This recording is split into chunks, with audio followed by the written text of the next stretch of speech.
네, 안녕하십니까 여러분. 이글스 에브리데이입니다. 영상 시청하시기 앞서서 구독과 좋아요 한 번씩 부탁드리고요. 다들 주말 잘 보내고 계시죠? 저는 지금 목감기 때문에 지금 며칠째 고생을 하고 있는데 어쨌건 조금 불편하시더라도 이해 부탁드립니다. 자, 이상규 선수, 배민서 선수, 김강민 선수, 이제 우리 한화이글스가 2차 드래프트에서 데리고 왔는데 제가 이제 이 선수들을 조금 공부해가지고 컨텐츠를 만들었어야 되는데 그 전에 너무 많은 일들이 있었어요. 김강민 선수를 데리고 왔고 거기에 따른 파장들이 있었고 김강민 선수가 고심 끝에 하나이글스에서 현역 연장 선언을 했고 이런 이야기들이 있다 보니까 조금 늦게 준비를 했다라는 부분 양해 부탁드리고요. 이상규 선수 먼저 만나보도록 하겠습니다. 이 선수는 빠른 볼을 가지고 있다. 평균 페스트볼 구속 지난 시즌 기준으로는 146km입니다. 페스트볼이.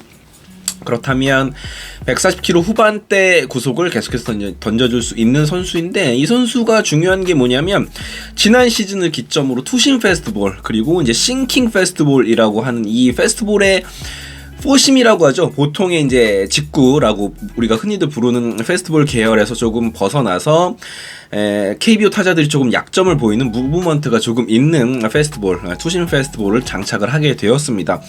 제법 잘 던졌어요. 지난 시즌에 LG 트윈스 불펜 뎁스가 워낙 좋다 보니까 1군에서 기회를 많이 얻진 못했지만 피처스 리그에서의 기록 이따가 한번 살펴보겠지만 상당히 좋습니다. 그래서 이상규 선수 같은 경우에는 조금 잘 풀리면 선발로도 전환할 수 있는 자원으로 보이지 않는가라는 생각이 있습니다. 이 부분은 지켜봐야겠고, 어쨌거나 하나이글스 불펜에 좀 큰 힘이 될 수 있는 선수다라고 평가를 받고 있고, 많은 전문가들이 이제 제 이야기가 아니라 이제 아무래도 제가 이상규 선수에 대해 잘 알지 못하니까 공부를 하다 보니까 전문가들은 이번 2차 드래프트에서 픽된 선수 중에 실링 자체는 터졌을 때 그 고점은 가장 높은 선수다 라는 이야기가 많이 들리고 있습니다. 실제로 LG 트윈스에서 임시 마무리 이직도 했었던 적이 있었고, 구위 자체가 좋고 거기에다가 일반적인 페스트볼이 아니라 무브먼트가 있는 투심, 싱킹성 페스트볼을 지니고 있다라는 점에서 잠재 능력이 더 좋지 않나라는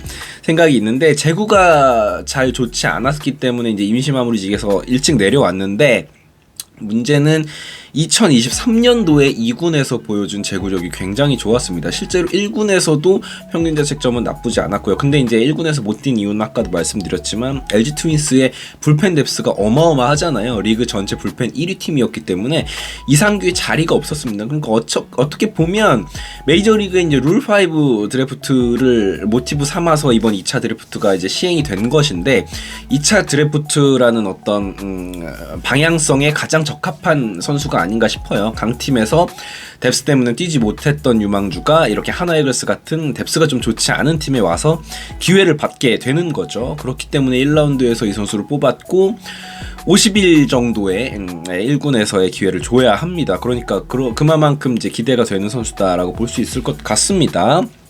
자, 1군에서 잠깐 던질 때는 조금 실망스러웠었지만 퓨처스에서는 제구가 나쁘지 않았습니다. 25와 3분의 2이닝 동안 볼넷이 4개였으니까 볼넷 비율이 굉장히 좋았죠. 그렇기 때문에 하나이글스는 지난 시즌에 박상원 선수가 마무리로 있었고 또 주현상 선수가 굉장히 잘해줬고 김범수 같은 선수들이 있었지만, 어떻게 보면 아직은 특급 마무리, 특급 불펜이 없는 입장에서는 이런 뎁스들을 채워가는 과정이 굉장히 중요하다라고 저는 생각을 하는데, 나름 잘 뽑았다라고 생각을 하고요.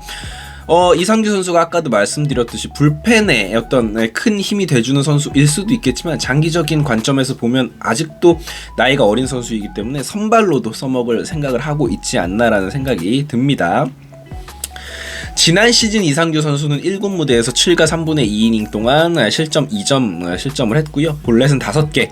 그러니까 이닝에 대비하면 이제 볼넷이 굉장히 많았고, 삼진은 근데 또 6개예요. 삼진 잡는 능력도 나쁘지 않았습니다.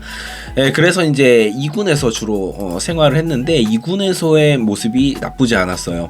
1.75의 평균 자책점이었고요. 이닝은 25와 3분의 2이닝을 소화를 하면서 볼넷이 아까 말씀드렸던 바와 같이 4개밖에 없었습니다.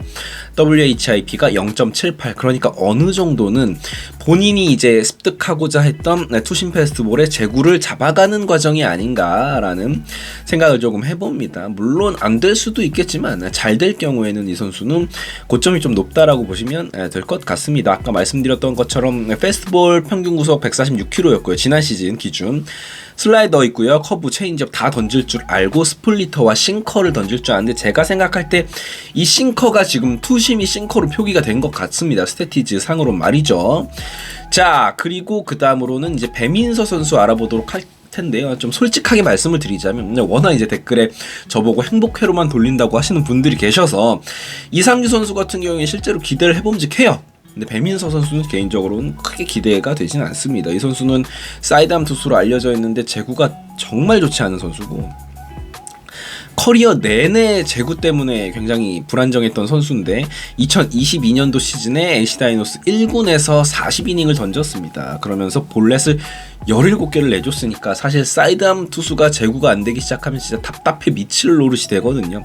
삼진도 23개, 그러니까 삼진 잡는 능력도 그렇게 빼어난 편이 아닙니다. 평균 자책점 4.95였고요. 솔직히 말씀드리면은 다양성 측면을 확보하기 위함 그 이상도 이하도 아니라고 생각하고요. 강재민 선수가 이제 군에 입대를 해야 되고 부상 때문에 토미존 수술을 받아야 되는 상황이기 때문에 그런 어떤 하나 좀 긁어보는 느낌으로 2차 드래프트라는 그런 것이니까요.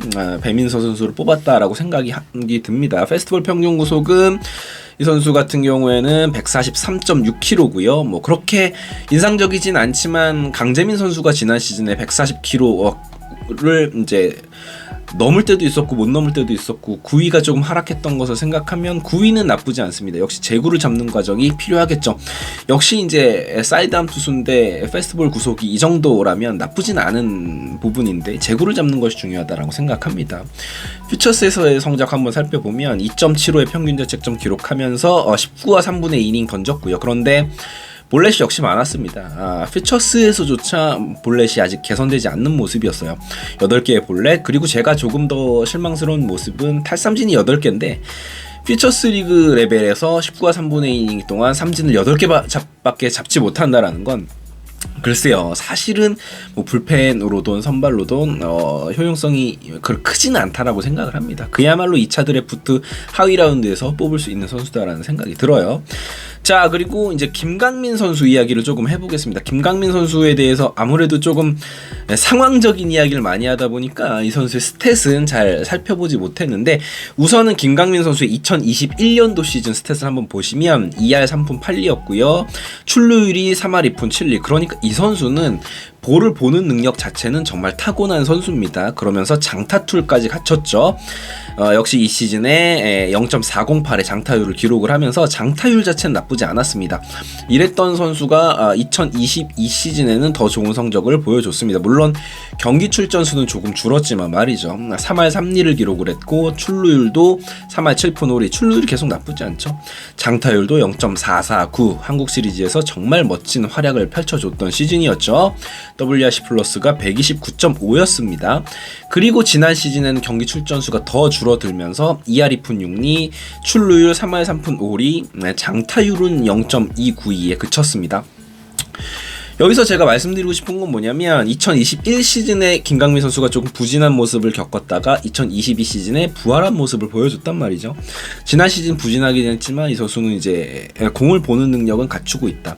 배스피드는 조금 무뎌지겠지만 어쨌거나 가지고 있는 기본적인 야구에 대한 열정이 있기 때문에 조금은 반등할 수 있는 그런 시즌이 될 수도 있다라는 말씀을 드리고 싶어요. 조금 이제 지그재그 곡선을 그리고 있다면 물론 2022 시즌 같은 몬스터 같은 모습을 보여주긴 힘들겠지만 개인적으로는 경기 출전수를 조금 조절해 가면서 한 타율 2할 5푼에서 2할 7푼 정도, 출루율 3할 7푼 정도 기록을 해준다면 하나이글스 타선에 굉장히 큰 보탬이 될 것이다 라고 생각을 합니다. 김강민 선수도 어쨌거나 펀치력을 갖추고 있는 선수, 일발 장타를 갖추고 있는 선수이기 때문에 대타 요원이던 주전 중견수로 나올 때도 굉장히 좋은 모습을 보여줄 수 있다라고 생각을 합니다. 그리고 제가 뎁스차트 이야기할 때 이명기 선수 빼먹어서 몇 분이 이제 댓글을 달아주셨는데 물론 이제 이명기 선수 좋죠. 근데 이제 젊은 선수들 위주로 이야기를 하다 보니까 그랬고요.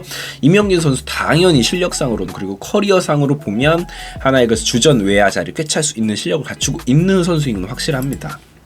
자, 류현진 선수 이야기까지 하고 마치도록 하겠습니다. 류현진 선수가 지금 조건이 우리가 알려진 바에 따르면 적어도 연봉 $10,000,000는 넘어야지 미국에 갈 것이다 라고 한데, 이어서 한 가지 더 이야기한 것이 뭐냐면 류현진 선수가 빅리그, 빅마켓 팀이었으면 좋겠다. 빅마켓이 아닌, 예를 들어서 캔자스시티 로얄스 같은 조금 이제 시골 동네에 있는 팀에 오퍼가 들어오면 류현진 선수 입장에서는 사실 미국 생활을 마무리하는 입장에서 그럴 거면 한국에서 뛰는 게 낫다라는 입장인 것 같습니다. 그래서 뭐 LA라든지 뭐 대도시 있잖아요. 우리가 알고 있는 뭐 뉴욕이라든지, 뉴욕 매치, 뭐 뉴욕 양키스, 뭐 LA 에인절스, LA 다저스 뭐 이런 팀이 아니고서는 사실 류현진 선수가 크게 조금 이제 중소 도시에서는 크게 메리트를 느끼지 못할 것이다. 뭐 디트로이트 같은, 왜냐면 류현진 선수도 지금 자녀가 있고 아내가 있고 가정이 있는데 1년 거기서 이제 살면서 시즌을 영위하기가